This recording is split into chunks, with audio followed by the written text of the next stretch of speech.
Hi friends, welcome back to my channel jets and daring women.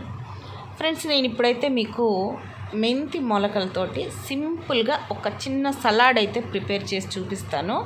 చూసేయండి. ఈ salad prepare చేస్తూ మనం మాట్లాడుకుందాం. మనము సాధారణంగా మొలకలు అనగానే చిన్న చిన్న మొలకలు ఎత్తినవే అమ్ముతూ ఉంటారు బయట. సో ప్యాకెట్ కొని తినేస్తుంటాము. అవి మనకి గ్యాస్ట్రిక్ ప్రాబ్లం అనేది వస్తుంది. ఎప్పుడైనా గుర్తుపెట్టుకోండి, హెల్త్ కాన్షియస్ ఉన్నవాళ్ళు ఆ మొలకల ప్యాకెట్ తీసుకున్నప్పుడు అంగుళం సైజులో మొలక ఉందా లేదా అని చూసుకొని తీసుకోండి. అలా కాకుండా మీరు ఆ చిన్న చిన్న మొలకల్ని, అరంగుళం మొలకల్నే కనుక తింటే ఖచ్చితంగా మీకు అరగదు. గ్యాస్ట్రిక్ ప్రాబ్లం అనేది తప్పకుండా వస్తుందండి. ఇది కన్ఫర్మ్. ఓకేనా? అయితే మీరు ఇంట్లో ప్రిపేర్ చేసుకున్నా లేదా మీరు కొనాలనుకున్నా ఎప్పుడైనా కూడా గుర్తుపెట్టుకోండి, అంగుళం లేదంటే 2 అంగుళాల పొడవు ఉన్న మొలకల్ని మాత్రమే మనము తినాలి. అప్పుడే మనకి దాంట్లో ఉన్నటువంటి పోషక విలువలన్నీ కూడా వస్తాయన్నమాట. అయితే ఇక్కడ నేను మెంతి మొలకలతో చేస్తున్నాను కదా, ఇక్కడ మీరు ఒక డౌట్ రావచ్చు, మెంతి మొలకలు చేదు ఉండవా అని. మెంతులు సాధారణంగా చేదు ఉంటాయి కదా. అయితే ఇక్కడ ఈ మొలకలు చేసేటప్పుడు మెంతుల్ని ఫస్ట్ ఒక డే నానబెట్టాలండి. నానబెట్టిన తర్వాత వాటిని నానిన తర్వాత ఆ వాటర్ అంతా తీసేసి చాలా నీట్గా కడుక్కోవాలి. దాని మీద ఉన్నటువంటి ఆ జోమంతా పోయే విధంగా కడుక్కోవాలి.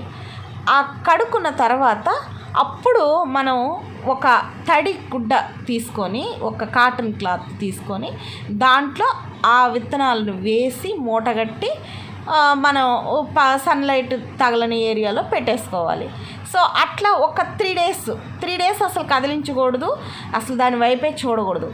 ఆఫ్టర్ 3 డేస్ మనకి మొలకలు అనేవి చక్కగా 1.5 అంగుళం సైజు వరకు మనకి మొలకలు వచ్చేస్తాయండి. అయితే ఇప్పుడు మనకి చేదు ఉంటుందా, ఇదే కదా మన డౌట్. సో అస్సలు చేదు ఉండదు. ఇప్పుడు మెంతులు తింటే వచ్చే చేదులో 80% అయితే చేదు పోతుందండి. మొలక వచ్చిన తర్వాత మనకి జస్ట్ ఒక 20% మాత్రమే చేదు ఉంటుంది. ఈ షుగర్ పేషెంట్స్ ఈ మధ్యకాలంలో మెంతులు నానబెట్టుకొని ఉదయాన్నే అతి కష్టం మీద మింగేస్తున్నారు కదా, అలా మింగితే మంచిదని. సో అలా మీరు ఏవగింపుగా మీ శరీరానికి ఇస్తూ మెదడు కూడా అబ్బాయి లేదో తినకూడదు తిన్నారు అని అనిపించేలా ఉండకుండా ఉండాలి అంటే మీరు ఇలా మొలకలు ఎత్తించుకొని ఇలా ఒక కీర దోశ పెట్టుకొని మంచిగా ఒక సింపుల్ సలాడ్ ప్రిపేర్ చేసుకొని తిన్నారనుకోండి, ఎక్సలెంట్గా ఉంటుంది. అసలు చేదు ఉండదండి. ఆ మాత్రం కొంచెం చేదు ఎవరిమైనా భరించగలం. కాకరకాయ చేదు భరించట్లేదా? సో అట్లాగే దీన్ని కూడా భరించగలము. ఇంకా మీకు కావాలంటే దీంట్లో కొంచెం చియా సీడ్స్, అట్లా మొక్కజొన్న గింజలు ఇలాంటివి కూడా వేసుకొని చేసుకోవచ్చు. అది మీ ఇష్టము. ఇక్కడ నేనేందంటే చాలా సింపుల్గా చేస్తున్నా. ఇంట్లో ఉన్న చెర్రీ టమోటాలు నేను ఒక తొట్లో మొక్క పెంచుకున్నానులేండి, చెర్రీ టమోటా. సో ఆ చెర్రీ టమోటా తర్వాత ఒక కీర దోశ తీసుకొచ్చుకున్నాను. సో ఆ కీర దోశ, నెక్స్ట్ వన్ ఆనియన్ ఒకటి, ఇంకేముంది పెప్పరు, కాస్త సాల్ట్, ఇవే వేసుకొని నేను చేసుకున్నాను. చాలా అంటే చాలా బాగుంది తినడానికి.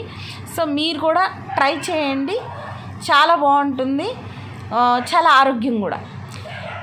ఇక్కడ ఇంకొక ముఖ్యమైన విషయం చెప్తానండి. నేను ఇక్కడ ఏంటంటే ఇవాళ నేను ఎందుకు మెంతి సలాడ్ అనేది చేసుకుంటున్నానంటే, నిన్న అంటే సండే రోజు మేము ఫిష్ కర్రీ తిన్నాం. సో ఫిష్ కర్రీ మనకు కొంచెం హీట్ అనిపిస్తుంది కొంతమందికి చలవగా ఉంటుంది బాడీకి.